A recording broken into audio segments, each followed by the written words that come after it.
Yang kelima, ini mungkin sebuah kejutan kali. Ternyata gue juga setuju sama UAS soal ini. Bahwa, kalau gue mungkin sebutnya, ada unclean spirit, oke, di patung. Ketika patung yang dibuat oleh manusia disembah. Wait. Sebelum lo mau komentar, lo harus baca dulu. Ini again, buat orang-orang yang mengakui sebagai pengikut Yesus. Oke? Gue pengen kalian baca dulu Yesaya 44 ayat 13-20. Baru lu bisa komentar di bawah. Oke? Lu harus baca itu dulu, baru lu bisa komentar. Sebelum lu baca itu, jangan komentar dulu. Oke, ini gue pengen ngomong kepada umat Nasrani ya. Ini tercatat di buku sejarah. Nebukadnezar itu penasaran banget seperti apa sih bentuk atau wajah dari Tuhannya bangsa Israel. Sehingga dia dengan beraninya itu masuk ke satu ruangan yang ini ruangan yang paling suci di situ, the Holy of the Holies, ya. Yang kadang-kadang kalau misalnya di Perjanjian Lama itu sering banget orang gak sengaja masuk meninggal langsung. Kalau misalnya dia tidak menyucikan diri dia sendiri atau menyembelih kurban gitu. Raja Nebukadnezar saat itu dengan sangat kurang ajar, dia masuk ke dalam ruangan tersebut, Holy of Holies. Apa yang dia lihat? Apa yang dia temukan? Tabernakel, di atasnya ada kayak malaikat cherubim, dan habis itu malaikat cherubim itu ada dua, ngejagain apa? Ngejagain siapa? Dia ngelihat kiri kanan, mana bentuk muka atau bentuk tubuh Tuhannya bangsa Israel ini? Mana? Dia nyari-nyari. Gak ada sama sekali. Dan itu dia kenapa Tuhan marah banget kalau misalnya dia dibentuk sebagai patung. Dia dibentuk sebagai berhala. Sekali lagi, coba baca Yesaya 44 ayat 13-20. Di situ Tuhan sendiri sampai bilang gitu, kalau ini kayu yang lu gunakan untuk membuat patung yang cantik, yang indah, yang ganteng, dan patung yang sama lu gunakan buat masak, buat bakar kayu untuk menghangatkan badan lo. Dan abis itu patung yang sama yang lu gunakan tiba-tiba lu sembah-sembah.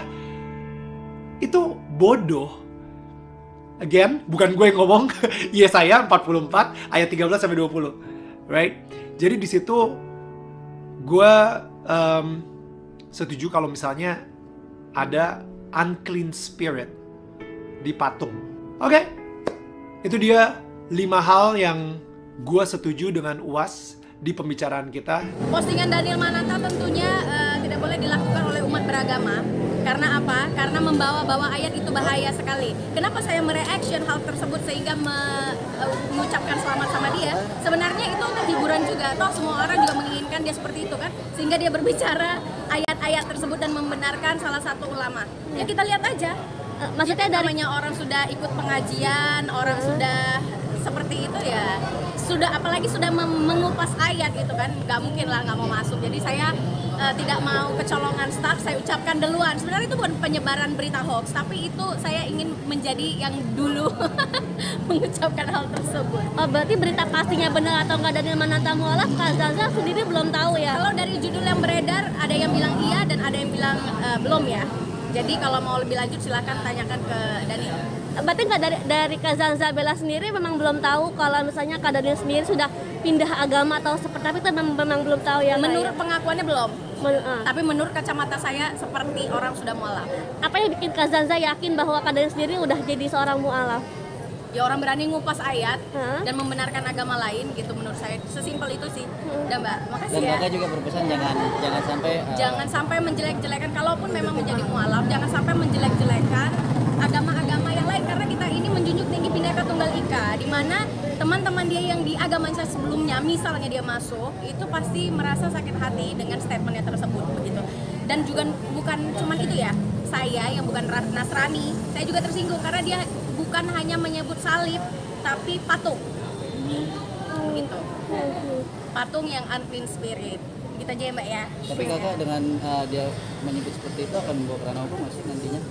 Kalaupun bukan saya, pasti orang lain ada ya. Ada pasti. Mungkin pesan buat Daniel sendiri seperti apa? Pesannya semangat belajar agama yang baru, terus jangan menjelek-jelekan agama yang sebelumnya dianut.